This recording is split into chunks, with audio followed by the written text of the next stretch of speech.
Hello and welcome to WNC Original Music, episode 107, the fair use episode. This episode is not fair use, that's just a thing I said. This week, very excited to have part 2 with Kim Ware. Kim Ware used to be a singer-songwriter out of Georgia, but now she is back to Western North Carolina. This episode is going to feature a mix of live recordings from Kim when she was here at Static Age Records in Asheville, and also some studio tracks that she has been kind enough to send. Kim is working on a new album that's going to come out in 2021, and she actually just released a single, which you will find a link to in the show notes. Kim usually performs under the name The Good Graces, either as a solo performer or with a collection of musicians, including very often as a full band, or with a full band. She can't perform as a full band. Maybe she can. In any case, the best place to find her is at thegoodgraces.org, or you can just search The Good Graces on Facebook and Instagram and all those places. And again, we're going to have links to her social media and places to get her music in the show notes. Of course, I want to send out a special thank you to Static Age Records in Asheville for allowing us to record there. You can find them at staticagerecords.biz. Here's Kim Ware. 1, 2, 1, 2, 3, 4. You bloom when we least expect it, but we should have expected, 'cause you bloom every year. You move as the kitties brush past you, and they don't have to ask you to make room for them here. Spider lily, I wanna keep you safe. Stay here with me, I think we found our place. I feel like it's our fate.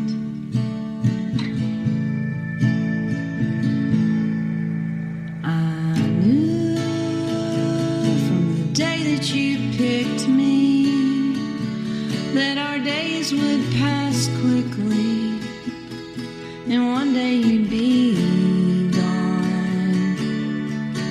Time flew, but you filled it completely, just like honey so sweetly. We sang a happy song.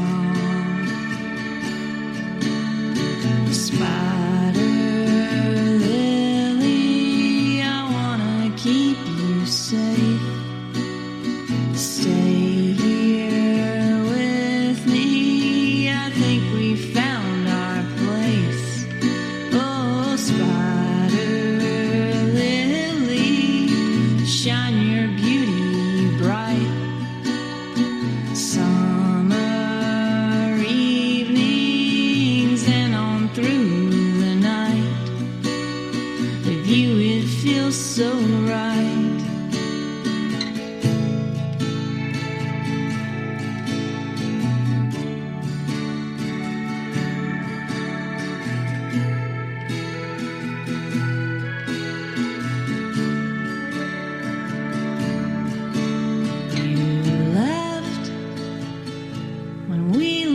Expected, and we should have expected that you couldn't stay here. Wish you could have stayed here. Spider Lily was written as a gift for a good friend of mine, and she had a dog named Lily, and Lily passed away it was about a year ago. It was around this time last year. And the day after Lily passed away, I noticed a spider lily flower had popped up in my front yard. Are you familiar with that flower? It's my favorite flower. You've probably seen them, you just don't realize it. It's got a very straight green stalk, and then at the top here I am again using my hands on a podcast. Yeah, but little to the left. Imagine your two hands together at the wrist. Like, it really kind of looks like that, and it looks a bit like a spider, kind of. They're usually like the ones I've seen are usually a really pretty pink or pinkish orange, but they bloom every year. They pop up in the very same place at the very same time, and they're only around for a couple of weeks. And I thought it interesting that, the day after Lily, the dog, had passed away, the spider lily had popped up in my yard. So just kind of was, ruminating on that whole life, one life ending, another one beginning sort of thing. And my friend Andy, Lily's like human mom, her birthday was coming up just about a week or so, a couple weeks maybe after that. And I thought, I'm going to write this for her as kind of like a birthday gift. So that's where that came from. And when I recorded it, I was in the middle of making the new album. And so I went to the studio and I was like, I want to record this really quickly for my friend. And so I did the vocals and the guitar and, at the same time. And it was really quick because it was, the intention was just to make it really intimate and personal and then give it to her. But she really liked it. And Aaron and Nancy at the studio, they really liked it. And so I thought it filled a really good space on the album because there's a lot going on a lot of the songs, a lot of instrumentation and stuff. And this one is just acoustic guitar, vocals, and then my friend Andrew plays pedal steel. So I was like, oh, it'll be good to have something more kind of stripped back. So I ended up including it on the album after all. How many albums have you recorded? Five full lengths, and then a few EPs. Okay. What are they all called?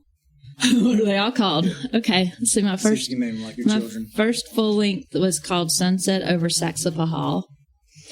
The second is called Drawn to You. The third was Close to the Sun. Fourth was Set Your Sights. And then the fifth is the new one, Prose and Consciousness.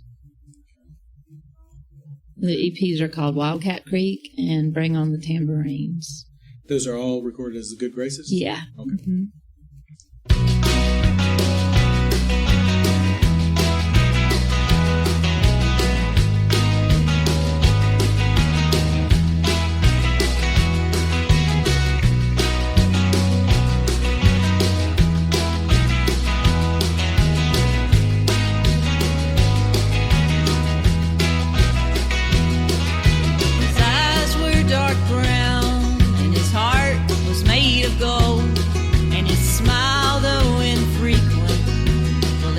Bright and bold.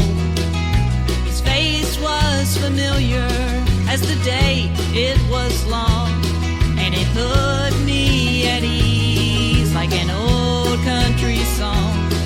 His words were true as the sky is blue, and his name was the color that I love.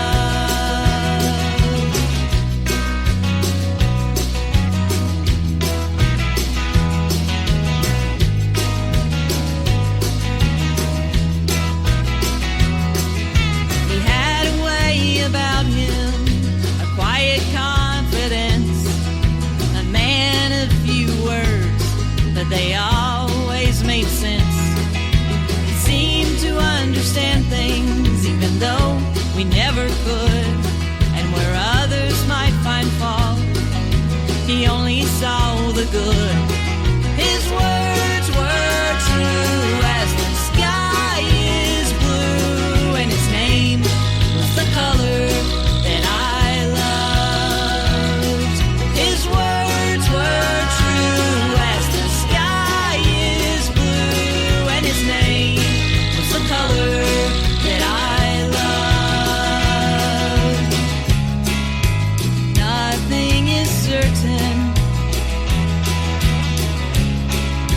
except that we don't know, and all we have to believe in is home.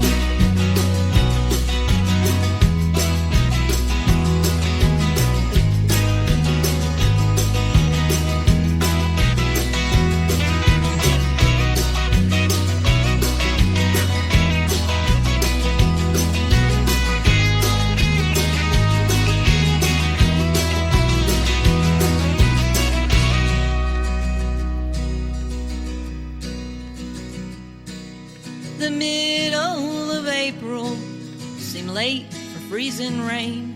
Still we tried to prepare, but it was all in vain. His hand showed the weather of the hard frost that spring. If there's no crop left to tend to, can he find pride in anything? His words were true as the sky is blue, and his name was the color that I love. His words were true as the sky is so blue, and his name was the color that I loved. His name was the color that I loved. His name is my favorite color, and I loved.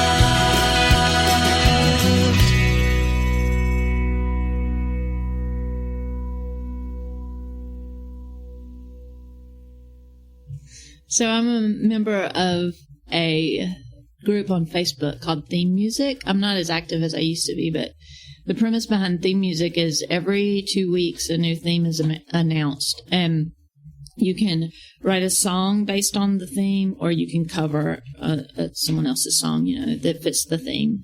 And you make a video. Some people just do like a really straight to their phone, a really quick and dirty video. Mm-hmm. Some people do these fully produced, amazing videos.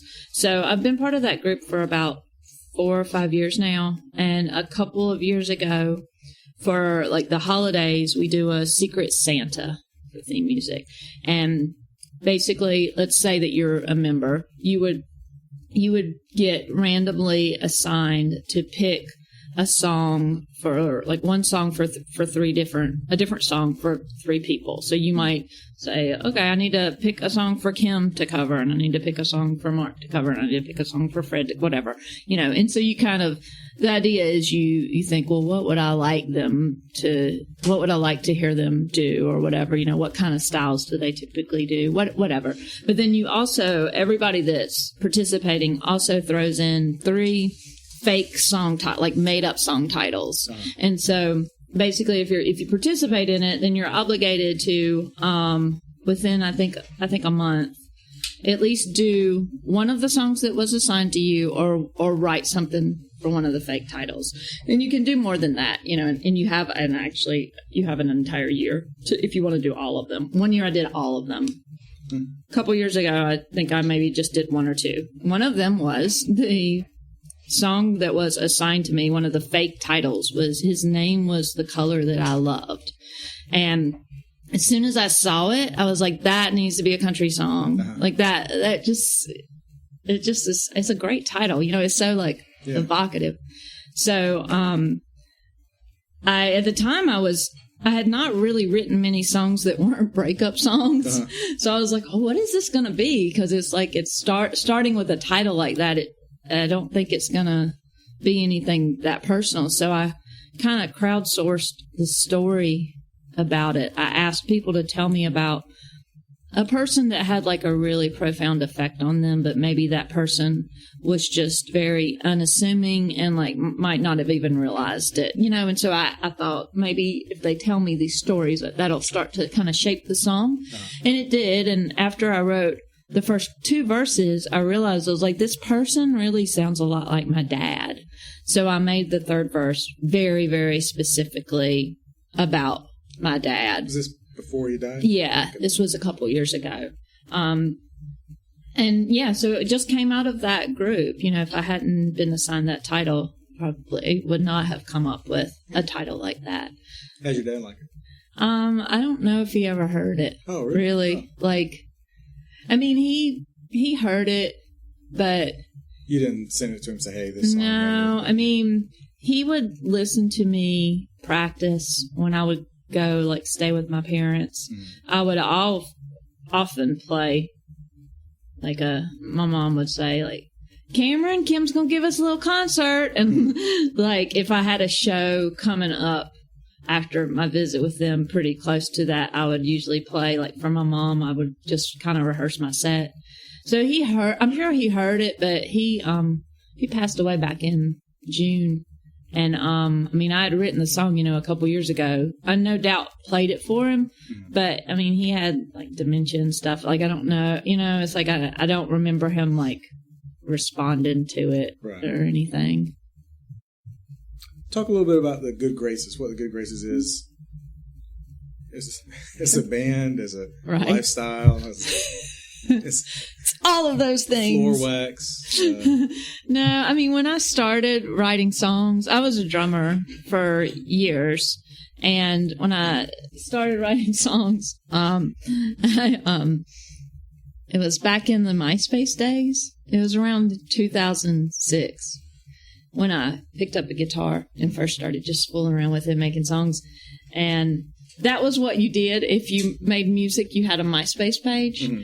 And I just did, I don't know. My name is very, you know, Kim Ware. It's like really, really simple, straightforward, but it's like 2 syllables. It was, I don't know.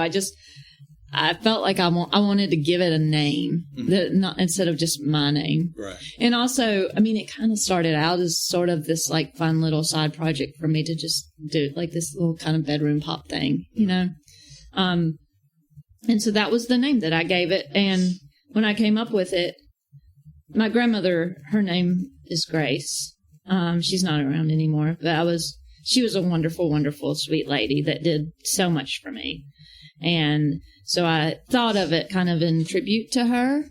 And when I thought the Good Graces, it just seemed so like that's, you know, a pretty common phrase. I thought, surely that name is taken, but I looked it up and it wasn't. So I was like, okay, well, then I'm going to use it. And I just stuck with it. Yeah, and I just kept doing it. And, you know, sometimes when I first started, it was just me, and then I kind of expanded it to me and my friend John would play with me a lot. We'd play as a duo, and then added a third person for a while. And then after that, it kind of just became whatever I wanted it to be, depending on the show, you know, and sometimes it was just me and another person or two. Sometimes it was like full band, drums and everything. And then now I've kind of gotten back to where I do a lot of solo stuff now. For a long time, I didn't like that much because I'd get stage fright really bad, and it was helpful to have other people up there. But now I really like it. So it's not the kind of thing where you have songs that you write and you think, oh, this is a Kim Ware song, you think this is a Good Graces song. It's kind of all the same. If it's a Kim Ware song, it's a Good Graces song. Okay. The only delineation I give with songwriting stuff is I have been writing some stuff with a good friend of mine, and sometimes I might come up with something before we get together, and where it's like, this actually doesn't sound like a Good Graces. Like, I think I'll work on that with him. Yeah. Whereas I think it's hard to explain, but it's very obvious to me when I'm working on something. And I think a lot of it has to do with like, is it like super personal and like really like kind of uncomfortably honest? If so, it's probably going to be a Good Graces song. Yeah. You think, is this song good graceful? Yeah, right. I apologize for that. It's okay.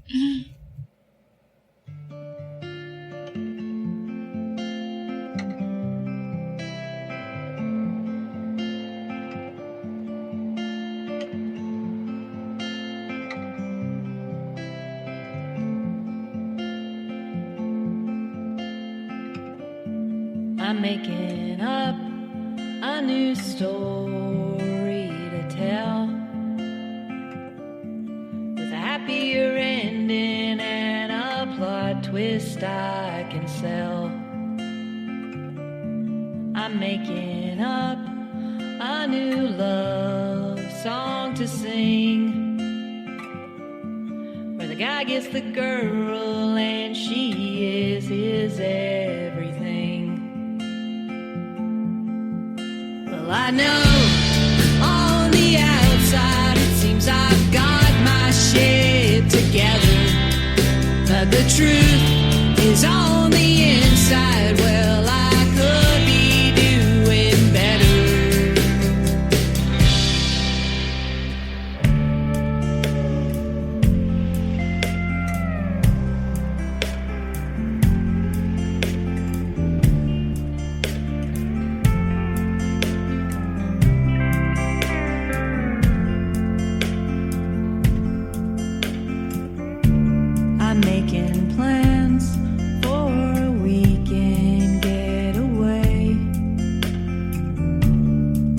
are all packed up, maybe I should leave today. I made a list of all the friends I could see. Just hope they still love the person I've turned out to be. 'Cause I know on the outside it seems I've got my shit together, but the truth is on the inside. Well, I could be doing better. Yeah, I could be doing better. We could all do so much better.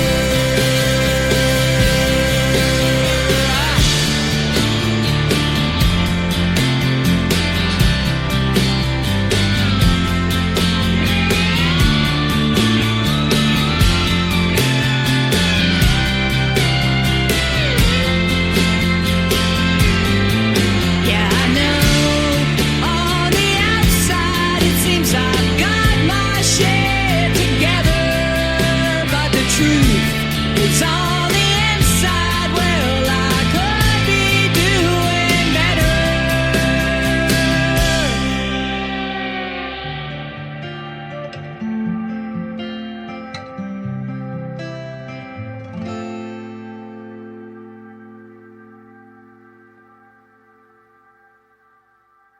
And I like that song that I like that one a lot. I just, Story to Tell.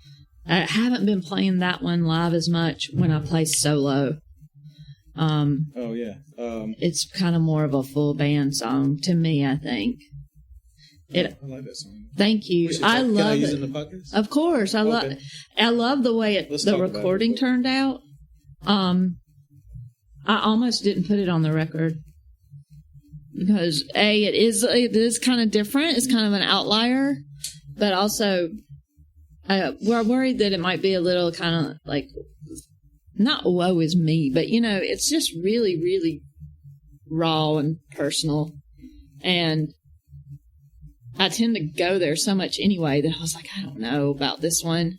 But then I realized, like, those two reasons to not include it are actually reasons to include it, So I was glad that I did. And I loved Johnny Daly played the real, like, kind of spacey, noisy, rocking guitars on that. And I once he added his parts, I was like, oh, yeah, this sounds really good. I should put that on there. Yeah.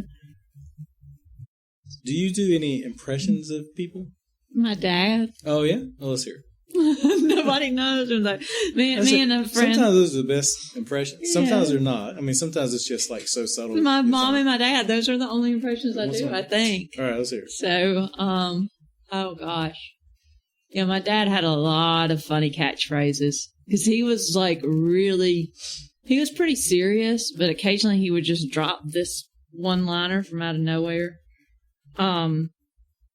And he was very direct and he wouldn't hold back. And I remember one time we were kind of in not an argument, but we were definitely had a difference of opinion about something. I don't remember what. It was a long time ago. I was probably in college. But I remember telling him something. It was probably some trip I wanted to take or something I wanted to do or whatever. And he didn't think I should. And he goes, well, you're crazy as a loon. Like with the pause and everything. Yeah, that was my question. Do you pause? Yeah. It's a loon. I like Crazy as a loon. So that was one that me and like my friends would kind of imitate him saying that. One time my mom was like kind of running around the living room. She was not completely naked, but she was comfortable in her own home, so she probably had on like a gown or something. Mm-hmm. And no judgment. He goes, yeah. Linda, get some clothes on. So just little things like that just were so like him, and I think I imitated her earlier when I mentioned like I would go home and perform for them and she'd say, Cameron, Kim's gonna give us a concert. She talks a lot like me, just a lot higher pitch, especially when she gets real wound up and excited with Kim. And she makes my name, 2 syllables. Yeah. Kim. Yeah. KLYUN. Yeah. Do you hear yourself talking like real high sometimes? Yeah. When I get, especially if I'm like wound up about something.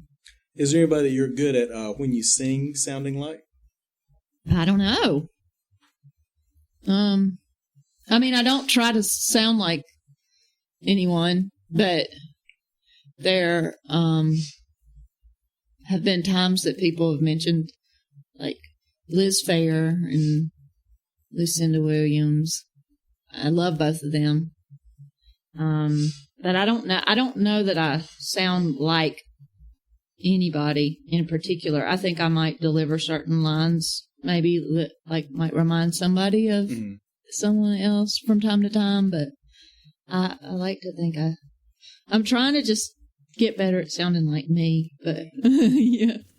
More from Kim Ware / The Good Graces in just a few moments. I want to remind you to go check out her music at thegoodgraces.org. Also, you can just go straight to thegoodgraces.bandcamp.com and download her music right away. She's got, I think she said 5 albums out and 1 more on the way next year. Don't forget to subscribe to the podcast, WNC Original Music, wherever you get your podcasts. We're on all the podcast supported apps and websites and all that stuff. Or you can just go to WNC Original Music and listen straight from there, or in the top right corner or bottom, if you're on a phone or something, you can see places to subscribe to the podcast. Also available through your smart speakers, and just Google WNC Original Music and whichever artist you want to hear, and they're probably up there. Also follow us on Facebook and Instagram. You'll see some extras from the musicians. Have a lot of video up there, a lot of clips from the show, that sort of thing, and a whole bunch of nonsense too. So, you have to wade through that. And don't forget to, wherever you are, whether you're in Western North Carolina or Eastern Tibet or Northern London or South Argentina, support local music wherever you are. Go out, listen to it, buy their stuff, just send them a note and say how much you like their music. Most of the feedback I get from the podcast isn't how good the podcast is itself, like as my part of it. It's always about how good the musicians are. So don't worry about telling me how good the musicians are. Just contact them directly because usually by the time the podcast is done, the musicians aren't speaking to me, so I'm not going to pass it on. This is TJ Burns from Cardboard Box Colony, and you're listening to Kim Ware on WNC Original Music.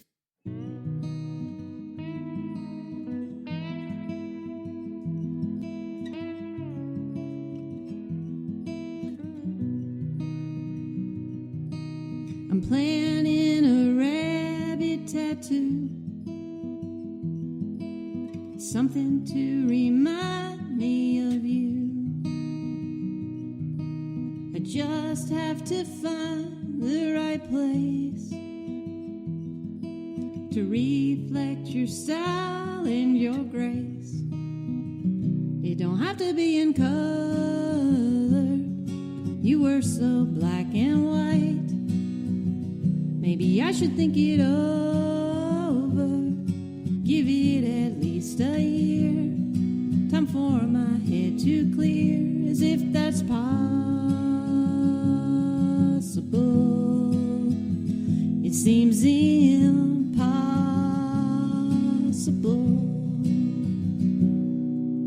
I'm planning a trip to Tennessee, something for my mama and me. She don't wanna get on a plane. We might take the bus or the train. We don't have to bring my brother, he'd only start a fight. Maybe I should think it over, it's been at least a year. Surely the air has cleared, or is that possible? It seems impossible,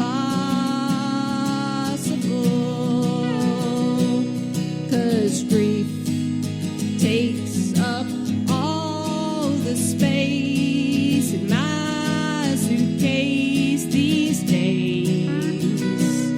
And it's getting to clarity through the haze. La da da da, da da da, da da da, da da da da, da da da. La da da da, da da da, da da da, da da da da, da da da. It don't have to be in color. You were so black and white. I should probably think it over. Give it at least a year. Time for my head to clear, as if that's possible. Could it be possible? Well, they say anything is possible, but it seems impossible. Impossible.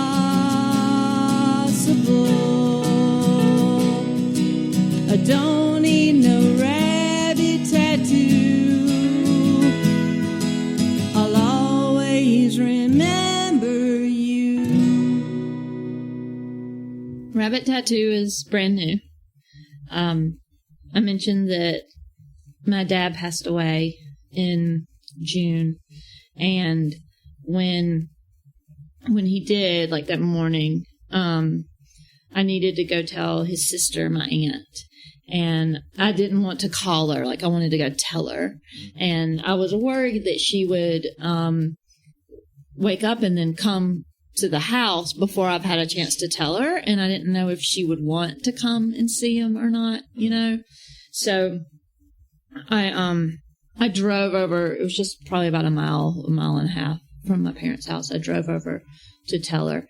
And when I pulled in, she lives beside a roadside market that my dad owned and operated for years and years. So they kind of share like a driveway.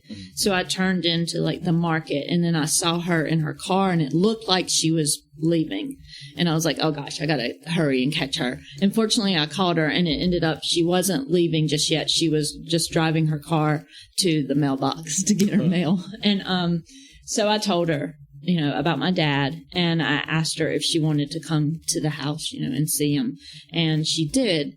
And so she went inside to get on some like proper clothes and stuff before she went over. And while she rode over with me, so I was waiting on her outside her house, just like under her carport, sitting in a chair. And it was kind of the first moment since I had woke up this morning and realized that he had passed. It was the first moment that I had just kind of to decompress a little bit and to just, you know, sit down and have like a little moment of just not relaxing, but just where it wasn't like kind of crazy, like running on adrenaline and stuff. And I sat down in the chair. I looked up, and probably about maybe 15 feet from me or so, all of a sudden this rabbit hopped up and just stopped and looked right at me. And it was the first kind of like living thing outside of like my mom, my dad, my brother, my aunt, you know, the first other thing that I had like noticed. And my dad had really big ears. So that was kind of neat. The rabbit just looked at me and then turned around and hopped off into my dad's orchard. And I tend to, if you could see me, I have a number of tattoos, and I tend to kind of use them as a way to kind of honor certain periods of my life, certain things that have happened sometimes. So a little later, you know, after a month or so, I started kind of looking at like designs for like a rabbit tattoo. So that's what inspired that song. Is just the planning of the tattoo, but it's also a lot about kind of the refrain in it talks about the feeling of at least for me, if something really, really big and like life changing and like kind of in a sad, bad, kind of like turmoil, if something like that happens, it has a way of making me feel like nothing is possible, but everything is possible at the same time. Mm-hmm. And so I try to communicate that in that song also. Right. So. Nothing is possible, but everything is possible. Mm-hmm. Because this big, huge thing just happened. Uh-huh. It had a way of making me feel like it had a way of, I guess, really dragging me down. Uh-huh. And you feel like, on the one hand, at least for me, I felt like everything was just so hard, like even just making any kind of plan. Everything seemed so challenging, but at the same time, I think when any just really big event happens, it also has a way of making you realize that like everything's really out of your control and like really anything is possible at the same time. Yeah. Yeah. Did you guys see the blood orange moon in January? You could be nodding your head either way, and I wouldn't know. Anyway, it was amazing. It was beautiful. And, like most people I knew, I ran outside. I took pictures of it. I ran back inside because it was really cold that night. And I stayed out much later than I usually do, just admiring the moon. And I was really taken by the fact that I feel like often our differences are really on display, but that night a lot of us were just admiring the moon. And I thought that was really cool. So I thought before I go to sleep I gotta write a song about the moon. So I stayed up even later and put this together. It's called Blood Orange Moonshot. Well, I'm up much later than I usually am, just to go look at the moon. It's big and it's orange and special tonight, and I wonder if you're seeing it too.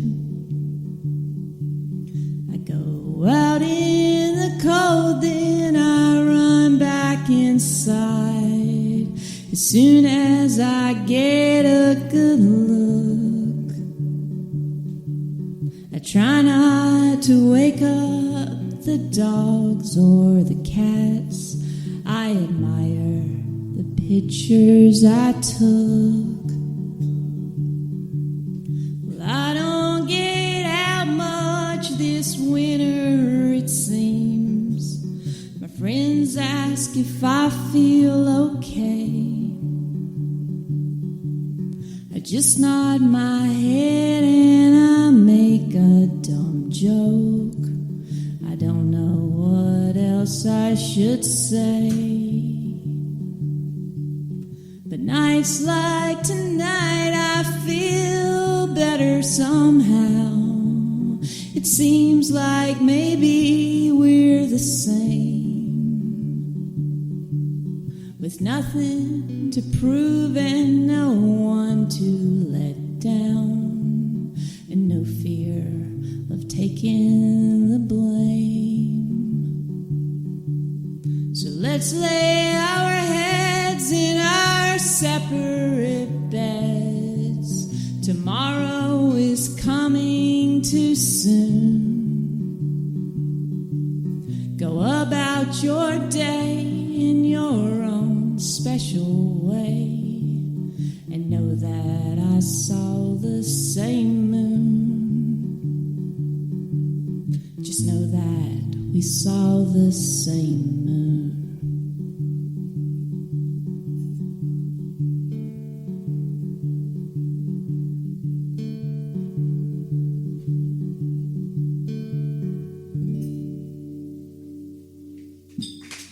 Thanks so much. Yeah, Blood Orange Moonshot is one of my favorites thematically, because I think I do tend to write a lot of, not as much sad songs as I used to, but a lot of songs that are about difficulties and about hardships and about challenges, you know. Well, that song, I wrote that after the Blood Orange Moon that in January. Who was looking over here? The Blood Orange Moon situation back in January. It was, I don't know, did you see it? Did you watch the moon that night? Right. Yeah. So a lot of us did, right? And it was beautiful and it was amazing. And I did like what so many people did that night. I would run out and I would take a picture and then I would come back in and I would look at the picture. And because it was cold that night. Mm.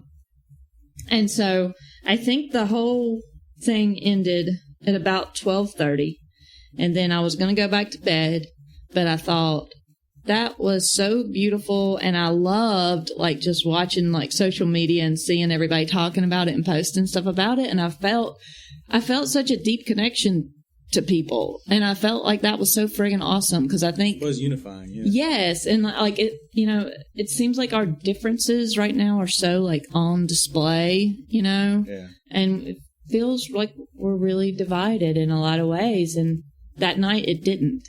And so I was like, I have to write a song about this moon before I go to bed. So I stayed up until 2:30 that morning writing it. That reminds me of what was that song? Mary Chapin Carpenter has a song, not about the blood moon, but about a similar thing. Eclipse. Halley's Comet. Okay. About how that comes, it unifies people, and then it unifies people at a time, but also generational, because it comes every is it 75 years maybe? That sounds right. And then like a grandfather will tell his kids. That's so sweet. Yeah, it's really good. And the blood moon, I mean, it's kind of the same thing because it only comes so often. Yeah. This one's on a record I put out a couple years ago called Set Your Sights, and it's called 7-Year Sentence. I'm going to hell, but my friends are there, so it won't be lonely. I'm going to hell, where everyone cares, 'cause everyone knows me.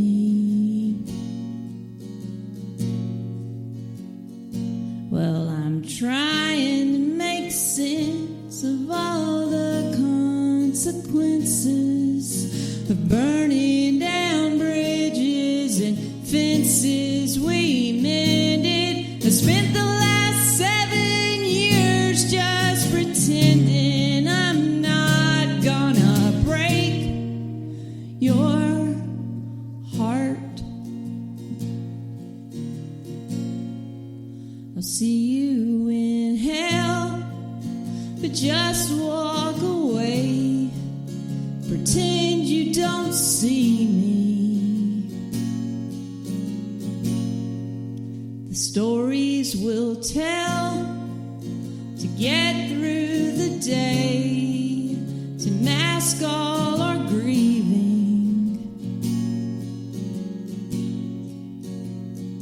Well, I might have lost sight of what's right and what's honest, devised my own version of keeping a promise. I spent the last 7 years just pretending I'm not gonna break your heart, and that's the hardest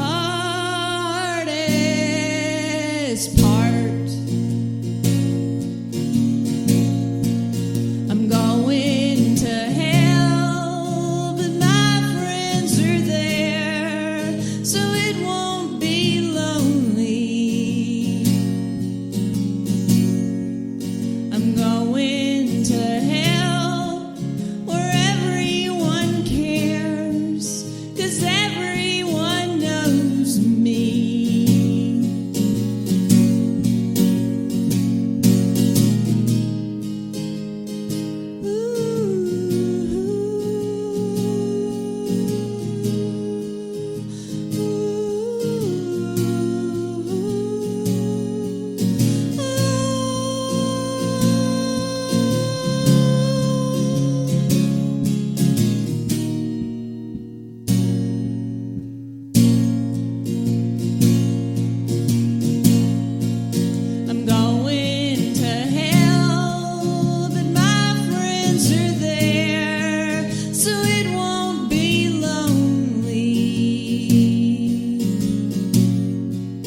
7-year sentence, in parentheses, going to hell.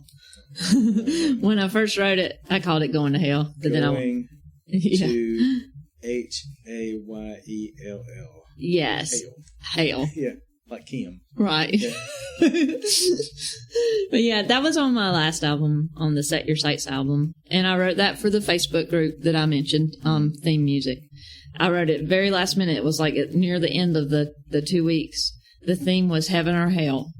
And all of a sudden, I think I was in the bathroom where I do my best thinking. I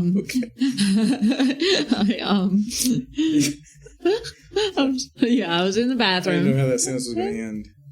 Yeah, where I do my... I know what most people do about it. Go ahead. No, I mean, it seems like bathroom, I'll probably cut all that out. shower. I write a lot in the shower, but I think this was just, I was in the bathroom. And all of a sudden, the first line of that song just popped into my head. I'm going to hell, but my friends are there, so it won't be lonely. And I was like, okay, I'm going to write a song about hell, I guess, for this theme. And I'm going to try to just crap it out my butt. Maybe that's why it came to me in the bathroom. Because I didn't, like I said, the theme was almost done. And I was like, but I got to try to write this. And so I wrote it I love it when this happens. Although here recently, I'm really trying to spend more time with just crafting songs and spend more time with them. In other rooms of the house. Yes. Yeah. Yes.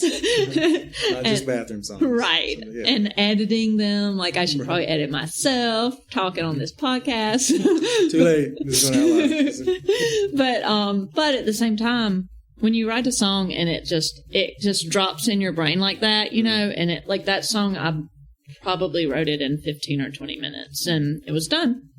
And so I recorded it really quick, just straight to my phone camera for theme music. And then I really thought, at the time, it felt kind of different for me. It was a different type of song for me. I capoed it up higher on the neck than I usually do. I sang out a lot more and just got kind of louder and more emotive. And I thought it would be a song for theme music, and that was it. But after I recorded it, my husband was like, at the time I was working on my previous record, Set Your Sights, and he's like, no, you have to put that on your record. That's the best song you've ever written. And I was like, oh, okay. And now it is a song that I pretty much have to play it at every show. Will you tell that story tonight before you play it? Just like that? Yeah. Or I'll just go around and tell people. Yeah. You know, she crapped us out her butt. I don't know. I mean, figuratively and literally. She said, I'm going to hell. Yeah. Then walked into the bathroom, and that came out. Yeah. Yeah. It might be more effective if you were going to sleep immediately after. But if you're having problems sleeping tonight, I don't expect you to remember the song exactly, but maybe you can remember the sentiment, because I wrote this for myself in those moments when it's 3:30 a.m. and you've woken up and you have to get up about 7:30 and you can't go back to sleep, and it sucks. It's called Things Will Be Better in the Morning.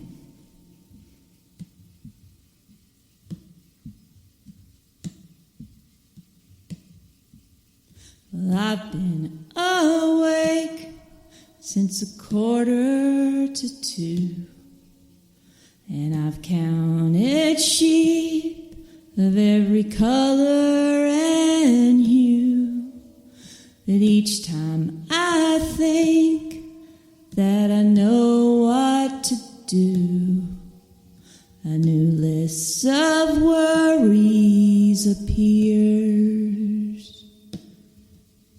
Well, I've tried so hard to let go of the pain, to finally move on from mistakes that I've made.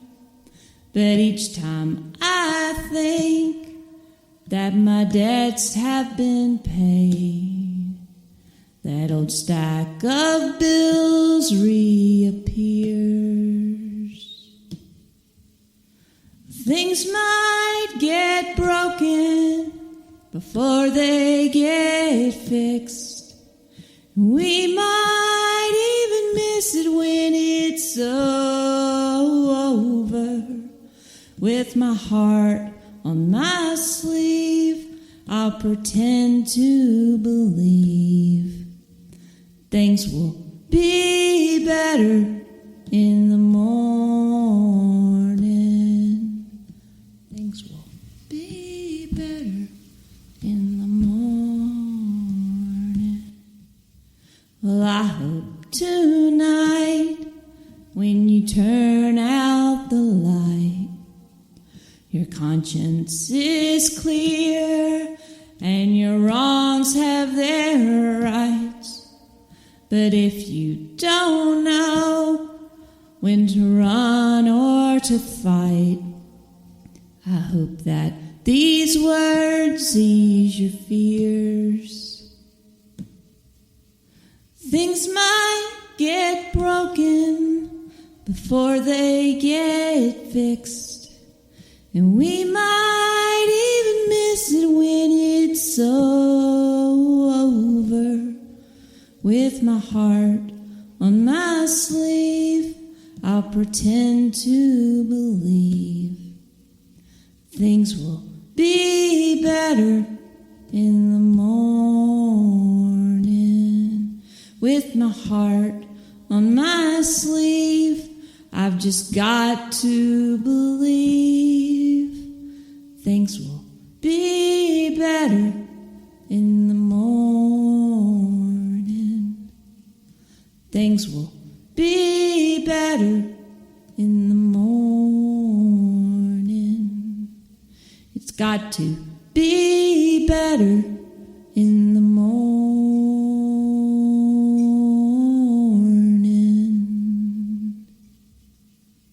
Thanks, y'all. Thanks so much. Yeah, things will be better in the morning. I wrote that a good bit ago, like a year or so ago. And that, for so long, that was going to be the closing song on my new album. It's an a cappella song. It's basically a message that I try to tell myself when I'm, that like 3:30 in the morning, woken up and I can't go back to sleep. Bullshit, right? Can I say bullshit? Oh, yeah. You could have been cussing this whole time. It's that kind of thing. And it's like, it's a song that it has actually helped me go to sleep during those times. And it's kind of like a lullaby to yourself, I guess, kind of, and it's a really, kind of hopeful song, I think. Just telling myself that things will be better in the morning. And like I said, for so long, I had planned that to be the last song on the new album, but I wasn't entirely happy with the recording of it.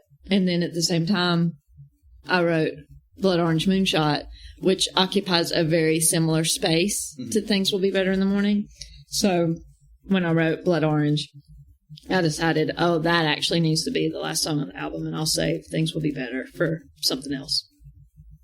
But it's a joy to sing, because I sing it a cappella, and I like to close my shows with it when I can. I kind of got away from it because here recently I started closing my shows with Blood Orange. Yeah. But last night I played in Kings Mountain, where I grew up, at this coffee shop, and my mom and my aunt came, and my mom is, not that age matters that much, but just to give you kind of a frame of reference, my mom is in her early 80s and my aunt is 94, and some of their friends came, so they were a little younger, but similar age demographic, a lot of church going people. I can't not play my Going to Hell song though. Like I can't not play it. So I was going to play it last night and it be the last song, but I was like, this is too much. I need to end with something a little sweeter. So I didn't even know. Sitting like in my head, they're sitting like this close to you, looking at you they weren't that Kim. Close, but they were just like definitely tuned in. Yeah. And so very last minute I finished 7 Year Sentence, and then I was like, I got to give them something else. But I haven't sang Things Will Be Better in the Morning in so long that I was like, can I even remember how to sing that? But I did, and I really enjoyed it. And I think they really liked that as an ending. So if I have time, I like to play it at the end of a show. Because it is like a cappella. It's like, it's kind of a lot. It's like, do I have time? I'll sing it really quick. If I don't, then I can't, Yeah. Is that your only acapella song you've ever? It is. If I wanted to write one for years, and I finally did. Yeah. Is it? I'm sure I didn't hear this. I don't know that it's the acapella, but is the acapella just one voice, or you do some harmony or stuff like that? It's just one. Like, I don't do any, kind of like looping or anything. It's just me. When I recorded it, I did some harmonizing with myself. I kind of like it just like really simple. Oh yeah, that's what I meant on the on the recording. I did some stacked vocals and layers and harmonies and stuff. But if I do it again, I kind of like the idea of making it sound almost maybe not as homemade as like singing it into my phone, but like just really, really like simple and kind of like you just like a song that you would sing to yourself. Yeah. Sometimes you have that where, like, I mean, sometimes you sing along to the radio, but sometimes the song you want to hear isn't coming on, so you turn the radio off and you just say, "I'm going to sing this song while I'm driving," or whatever. Yeah. Well, and if you think about I mean, I do. The whole. No, I think that's wonderful. If you think about the whole idea behind the song and how it came to me and what it means to me, it's not produced, it really is more intimate and homemade. Yeah.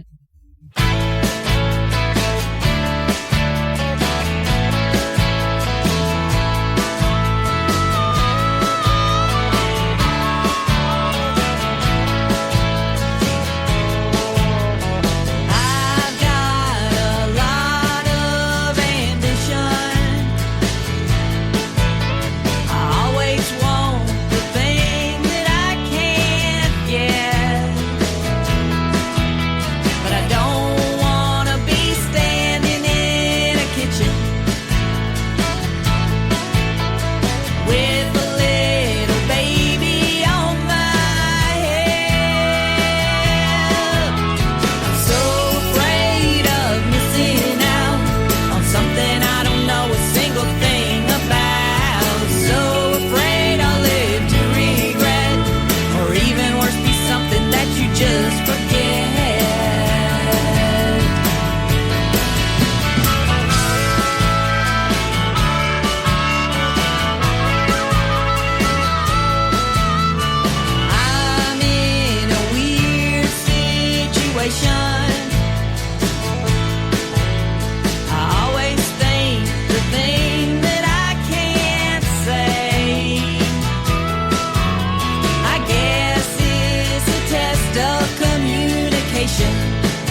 I like 3, and 3 tends to get a pretty good response when I play it live. I almost always, before I play it, I say, here's a song about wanting to have a baby, but not wanting to have a baby. Mm-hmm. As it is. I mean, it's a very middle-aged, child-free woman song. Yeah. And about, like, the struggle with that decision. You don't have any children? No. Yeah. I know a lot of people, like I'm Generation X. Mm-hmm. I feel like you might be too. Yeah. Probably. Mm-hmm. Seems very common in our generation not to have children.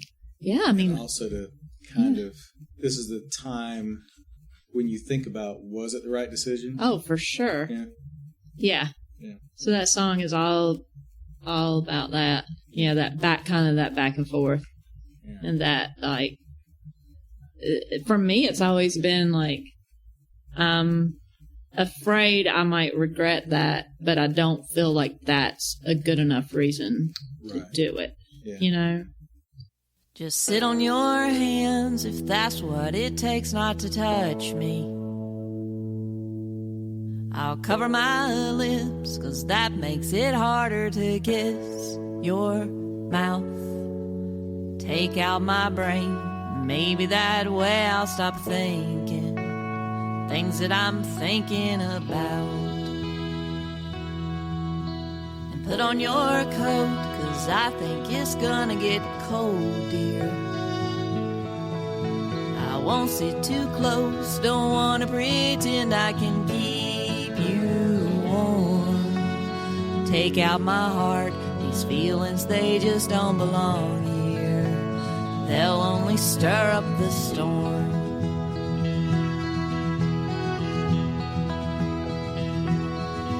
And I know this is wrong, dear, but it's so hard to be strong here. And I wrote this song 'cause I can't say it's not going away.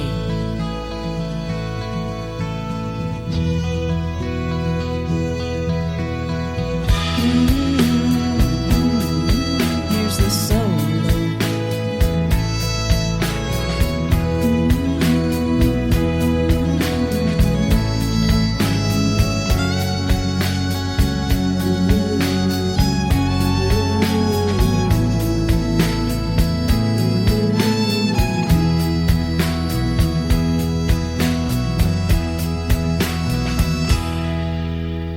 Cover your ears, you don't want to hear what I'm saying.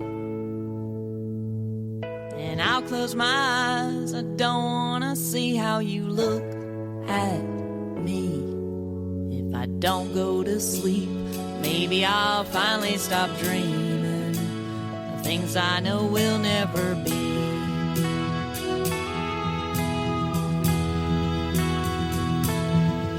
And I know wrong, dear, but it's so hard to be strong here. I know this is wrong, dear, but it's so hard to be strong here. I know this is wrong, dear, but it's so hard to be strong here. And I wrote this song 'cause I can't say it's not going away.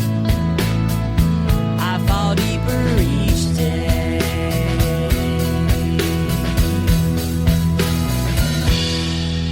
Just sit on your hands. Just sit on your hands. Just sit on your hands. Just sit on your hands. Just sit on your hands. Just sit on your hands. Just sit on your hands. Just sit on your hands. Just sit on your hands if that's what it takes not to touch me.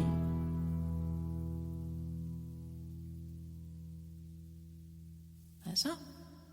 That's probably my second favorite child off the new album. Child? Yeah. Oh. I call them my children. So the songs are the only children I have. Oh, yeah. What's that about? So Sit on Your Hands was also a Secret Santa title that I got from theme music. And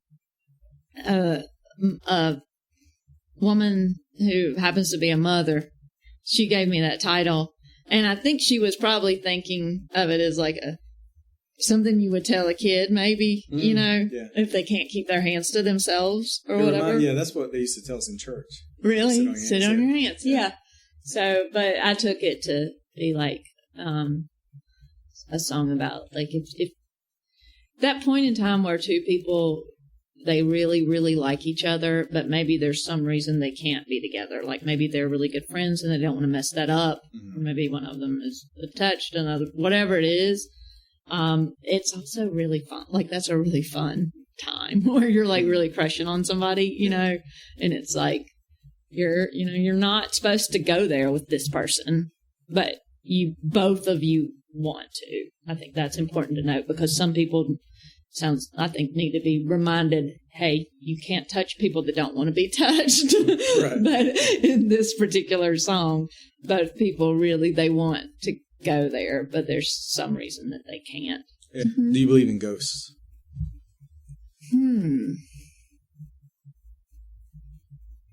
I don't think I believe in ghosts in a traditional sense. It's something haunting something. I believe in presence, though, and like I believe in visits. I think sometimes some of my dreams are visits. Right. Yeah. So I feel like that's a fine line between those two things, maybe, but I can't say with certainty that I believe in ghosts. Yeah. Okay. No experience with ghosts or anything, or maybe the presence like you're talking about, but not ghosts. Right. Yeah. Maybe the presence thing that I think is things like, it's like the rabbit in my aunt's yard. I was just going to bring that right? up. Yeah. Yeah. That I believe in because I think that is really just it's something that, it's a meaning that we give to something. It means something to us, so it means something. The day after the rabbit happened, an enormous rainbow spanned from like one side of my parents' house down into my dad's orchard. It was beautiful. And I was like, that felt like a sign for us to be like happy, to give us something. And I believe in things like that. When my, have, a number of tattoos, I have this wren right here. This came from, put the mic closer. There you go. You got it? Yeah. When our dog, Manny, we had a schnauzer named Manny who passed away a couple years ago, and he had a really, really bad night, and then we took him to the vet and he died on the vet's table. And when we came back home, we walked into the house, and it happened to be a really nice day, even though it was the day after Thanksgiving, I think. So it was a little cool, but it was really nice that day. And so we had two other dogs.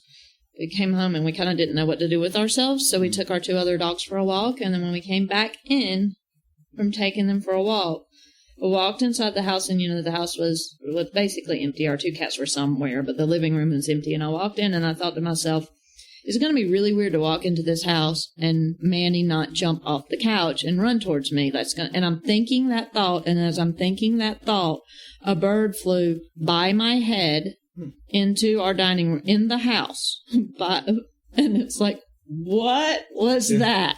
I look at my husband and we're just like, what is going on? And so it was funny because then we put all the two other dogs and we put our cats back to the back of the house, and shut them back there. And then we've got a really, really old house with these windows that you can just swing open. So we opened the windows and tried to get the bird to fly out of the house. And it was hilarious. And we're chasing the bird and we're laughing. And it was it just felt like something was telling us you can still find things to laugh about, you know? Yeah. And so that's why I got we realized after I took, some pictures of the bird, because he had perched in this tree in our dining room. We have this little potted tree plant, He sat on that for a minute. I took a picture of him, and I looked later, and I thought it looked like a little wren. And I looked up wren, symbolism and stuff about wrens. And wrens are they're fearless. They're very loud. They think that they like rule the roost. They're everything that our dog Manny was. Yeah. And I was like, that is something. Like, that meant something, you know? So when I got the tattoo, we had, Manny, I mentioned he was a schnauzer. And so he had long hair that sometimes when we would get him groomed, they would cut like a mohawk and spray it a color. Mm-hmm. And excuse me, after Prince had passed away, we had got him a purple mohawk. So he had a purple mohawk for a while. So my wren tattoo is of a wren with a purple mohawk for Manny. So those are the things I believe in. You know, similar to ghosts, but a little different, I think. Yeah. Okay, that's part 2 with Kim Ware. Really appreciate her being on the show. Don't forget she performs usually as The Good Graces. So look for her music at thegoodgraces.org. She plays solo, sometimes with a collection of musicians, and as I said before, as a full band.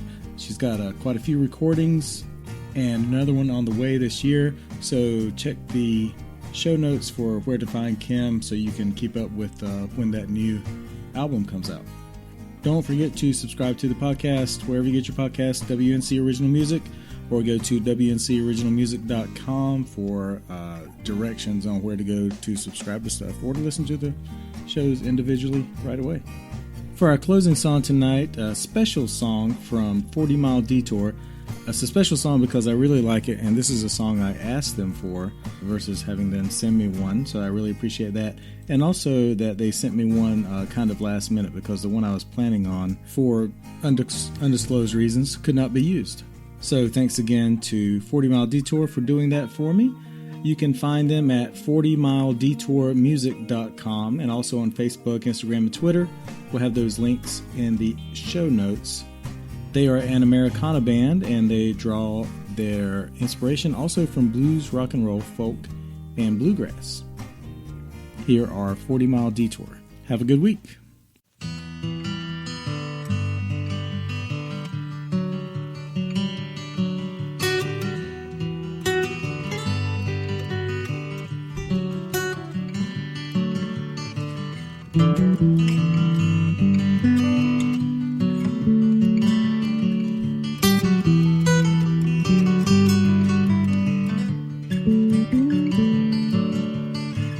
Gonna throw a dart at the map, gonna run for where I led. Fire off a shot in the dark, change my plans. Give away these winter clothes, I'm getting out of here. Time to fly away.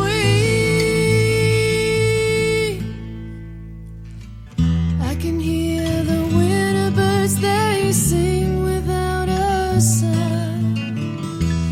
Feel the frozen rain falling on the ground. Blinded by northern lights, they haunt the atmosphere.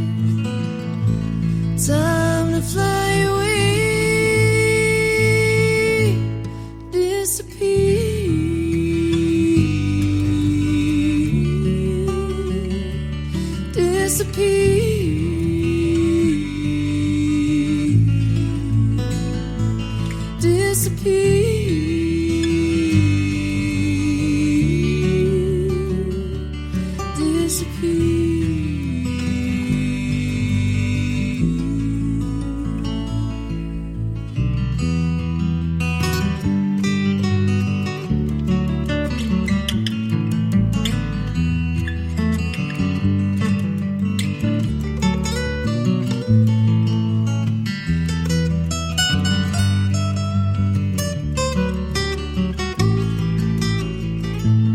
Time to fly away. Like the eagle soars above, I'll touch the edge of space. Like a ghost who fades away without a trace.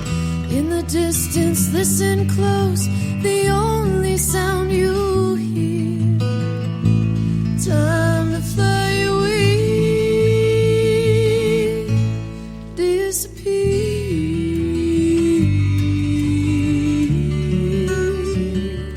Disappear.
got so excited by what you were saying.